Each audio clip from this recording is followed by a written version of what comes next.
Hello, Kfir. How are you today? I'm good. I'm good. Very happy to be here. Thank you for inviting me. Well, let's introduce ourselves. Kfir, maybe you start by introducing yourself. So my name is Kfir Kimhi. I'm the CEO and co-founder of ItsMine. My name is Guy Marong. I'm the managing partner of Kfir Consulting and organizing this YouTube channel. Thanks, Kfir, for being with us. You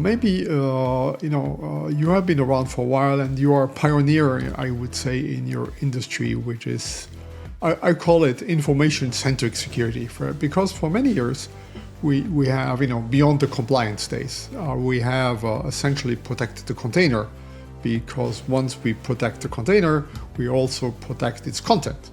That's why it's a container. And we didn't worry about the information moving around. It was static in some sense. But of course, with modern collaboration and with the cloud, suddenly information is exchanged, information is moved from A to B and to many people, and information is, I would say, diluted. So we have suddenly a different problem, and we must go beyond, I think, the container protection to actually protect the actual information. And I think that's where your company, which is called ItsMine, is clearly a pioneer in that area. And we're looking forward to hear from you what your solutions are. And especially, we're going to talk a little bit about how you fit into the Microsoft Office 365, because the wonderful thing your company has achieved, it's not reinventing the wheel, it's just using the powerful tools Microsoft has provided you, but using them in a more creative or in a smarter way. So looking forward to that insight.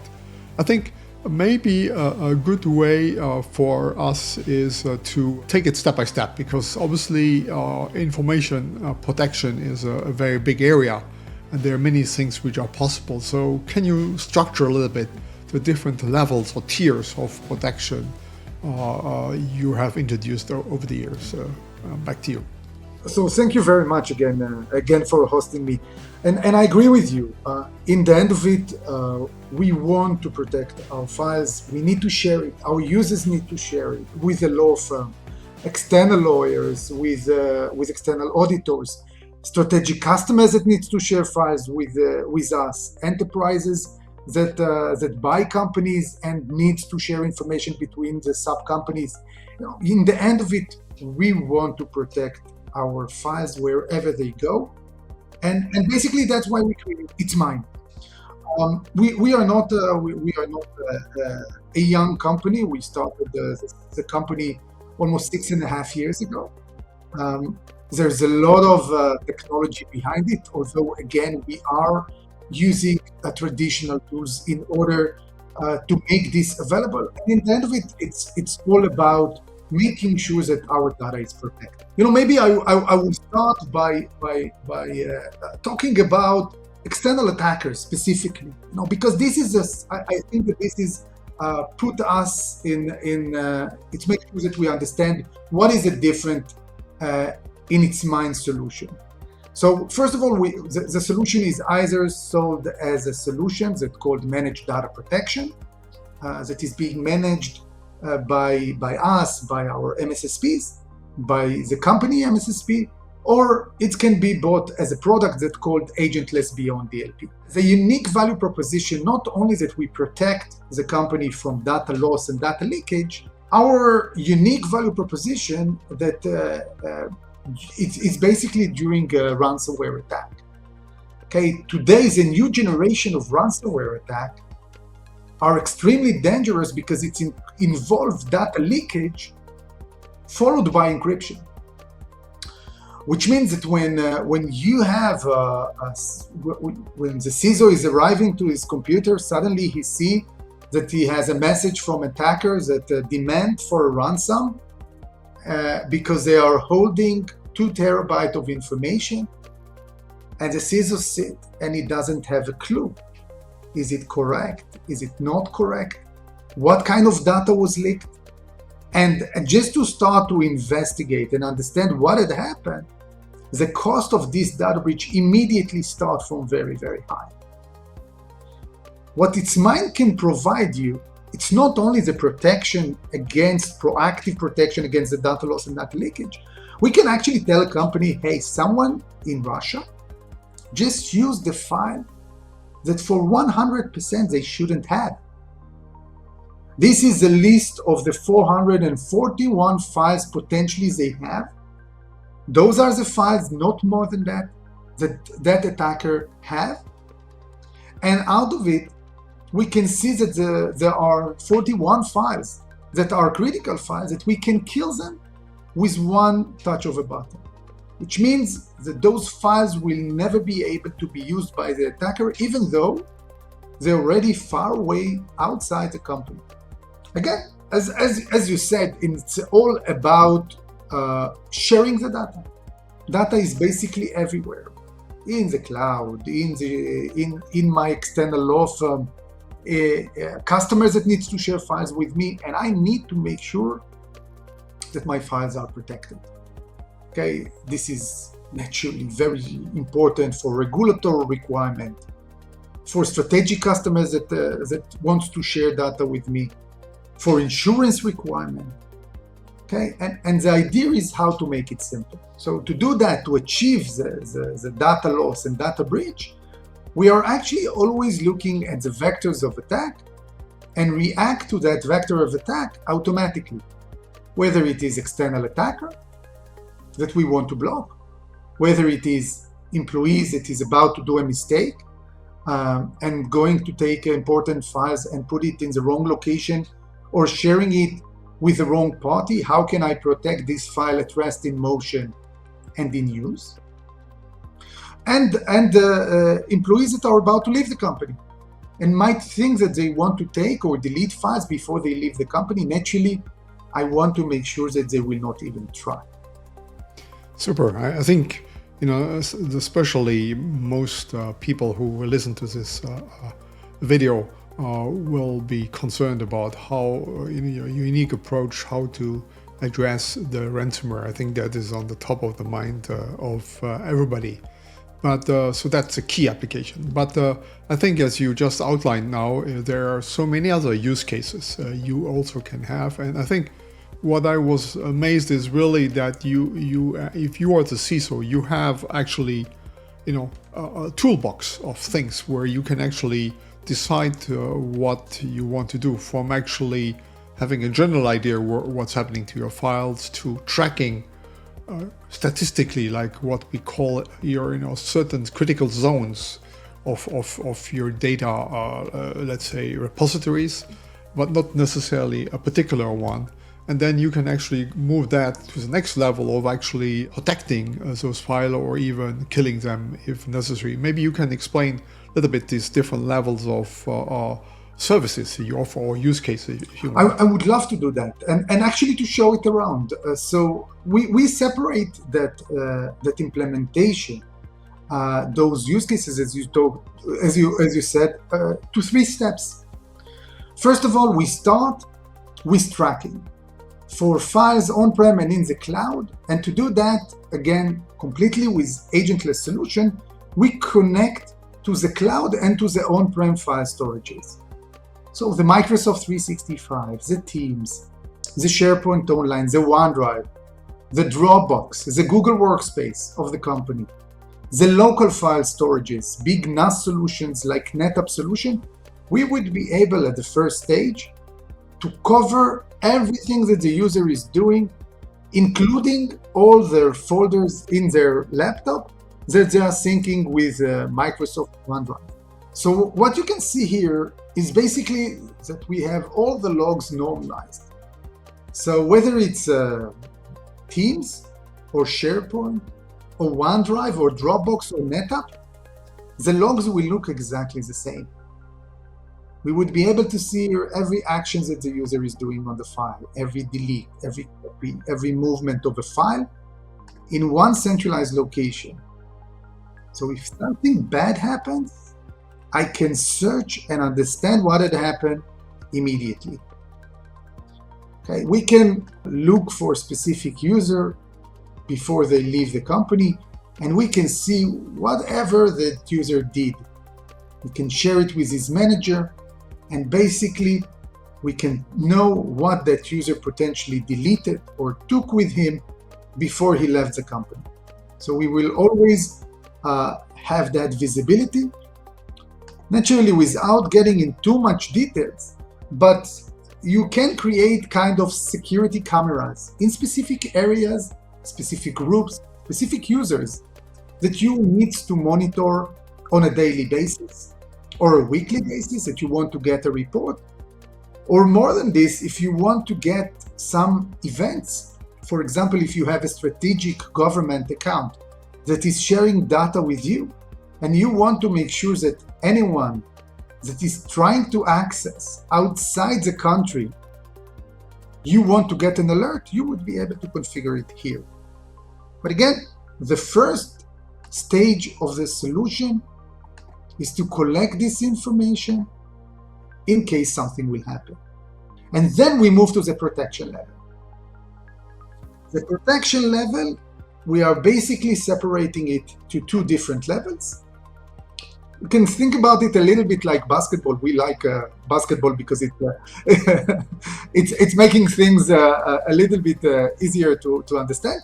There is a zone defense that you are trying to do for large areas with a minimum amount of effort. And there is a man-to-man defense that for specific areas, you want to make sure that everything is protected in those specific use cases. I assume also this is not either or. I can have certain areas, what you call zones, where I just want to make sure nothing suspicious is happening, but I want to have more visibility than under normal circumstances. And then I have other areas where I know it's critical because there's some suspicious things happening, or because information which is managed is critical, or because our legal obligation or strategic concerns are in that area. So I guess I can do both at the same time. Definitely, and it's recommended to be done like that. Okay. So, for example, when we are talking about the zone defense, the large areas that we want to make them protected in minimum amount of effort, we are using here, our goal here is first of all to prevent the ransomware attack from encrypting our files. So the last stage of the new generation of ransomware attack, that not only leaking the company's files, but actually encrypting it in the end, we want to prevent or to isolate that device immediately, proactively, in real time. And more than this, I would like my users to understand that those areas, those central file storages, those SharePoint, those Teams, those local file storages are the right place to put sensitive information of the company. Because the security team is watching them, ransomware cannot happen in those areas because the security team is watching, but also because they know that the security team is watching, they will be more careful with what they do with the files. Okay, so it would be very clear understanding that whenever I'm uploading files to the SharePoint or to the Teams, or even to the OneDrive, those files belong to the company and not to the end user. Okay? To do that, to achieve that, what we are basically doing is we are creating a virtual minefield. We create fake files that will mimic the company's real files, look like the customer's real files, that we know that no one should encrypt. Okay, to create this minefield in the right way, we are basically taking all the information that we obtain using the monitoring stage and using AI or machine learning, we are giving scores to each and every folder according to the use and the share of the company's files. So again, if going back to basketball, this is like looking at the court level, looking at the footprint of the users on the court, and according to the size, according to the numbers, according to the direction, we can understand where is a basket, where is a 5-second zone, and accordingly to put the amount of effort that we want to do in the right way. okay, without doing long cycles of classification. So when we create this virtual minefield, we are actually using these soft mines, these fake files that mimic the company's real files, as a tripwire in the network against the ransomware attack. Okay.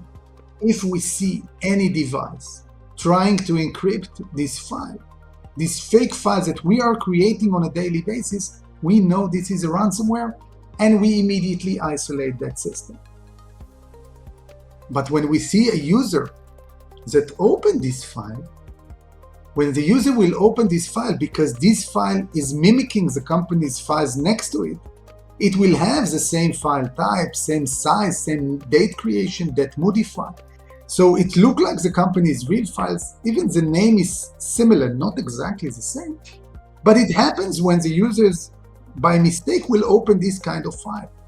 When the user will open this file, he will see a message inside that will tell him that this file is here to prevent the ransomware attack. Please do not delete this file.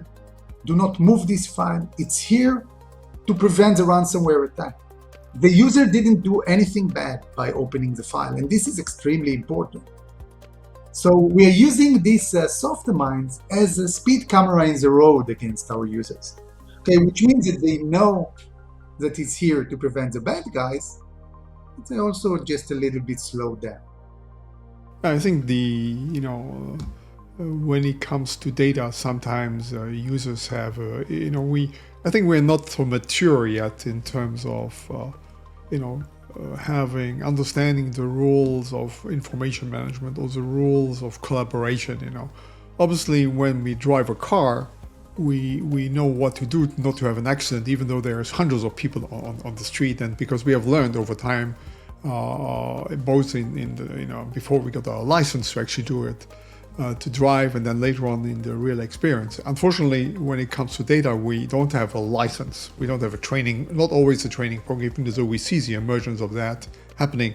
So having this kind of immediate feedback or messaging is certainly important to guide, hopefully to be complemented with awareness trainings by the local security teams and the CISO to gain in maturity, because we want to use the information in a good way, but we don't want to abuse it or have it lost or exposed in some way. So, I'm really happy that ItsMine is really helping the CISOs and helping the users in a very much pioneering way.